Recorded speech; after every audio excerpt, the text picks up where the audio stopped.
Welcome to PreMath. In this video, we have got this quadrilateral A, B, C, D, as you can see in this diagram, such that this side BC equal to this side CD, and also equal to this side AD as well. And moreover, this angle ABC is 80 degrees, and the angle BCD is 80 degrees as well. And furthermore, this angle BAD is being represented by x degrees. And now our task is to calculate this angle x. In other words, we are going to find the value of this angle BAD. Please don't forget to give a thumbs up and subscribe. And please keep in mind that this figure may not be 100% true to the scale. Let's go ahead and get started. And here's our very first step. We can see the only info that has been given to us is this is angle 80 degrees and this angle is 80 degrees as well. So therefore, we are going to draw some auxiliary lines to make our job simple.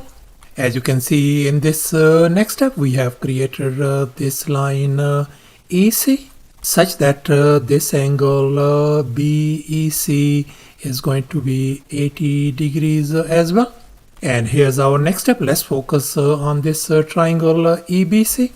And now let's recall the triangle sum theorem. The sum of three interior angles in a triangle is always 180 degrees. And here we can see in this triangle EBC, we know this angle is 80 degrees.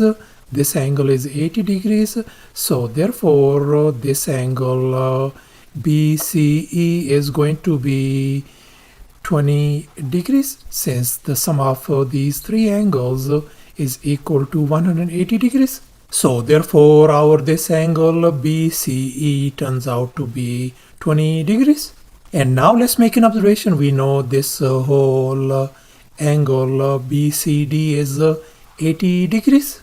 And this tiny angle is 20 degrees. So therefore this remaining angle ECD is going to be 80 minus 20 is going to give us 60 degrees. And now let's focus once again on this triangle EBC.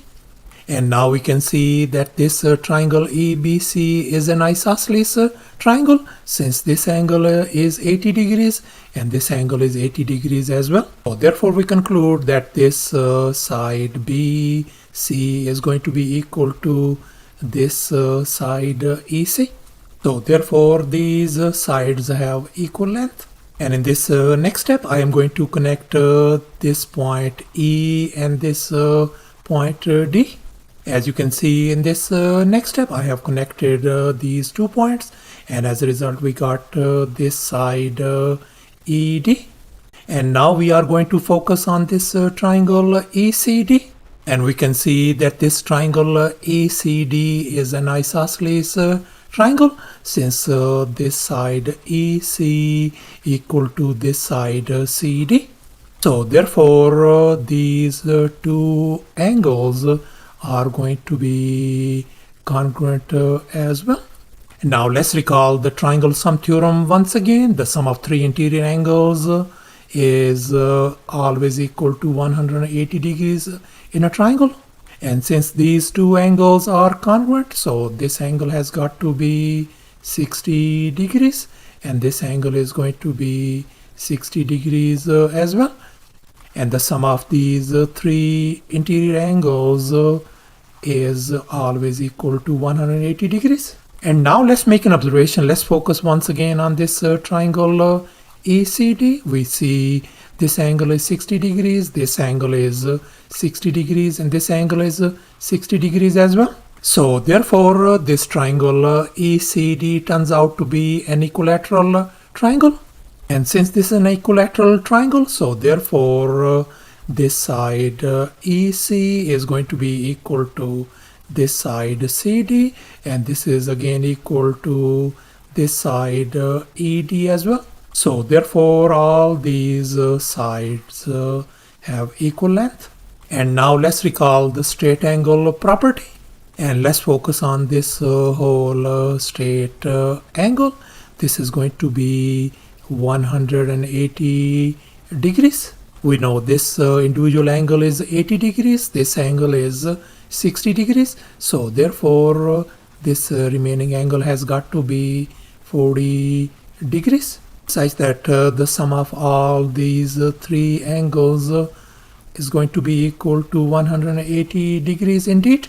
And here's our final step. Let's focus on this triangle ADE. And we can see this is an isosceles triangle, since this side is equal to this side. And since these two sides, ED and AD, are equal in length, so therefore this angle AED is going to be congruent to this angle DAE. As you can see in this given equation, angle AED equals to the angle EAD. And we know our angle AED is 40 degrees. So therefore our angle EAD, which is being represented by X, is going to be 40 degrees as well. So thus we conclude that our angle X turns out to be equal to 40 degrees.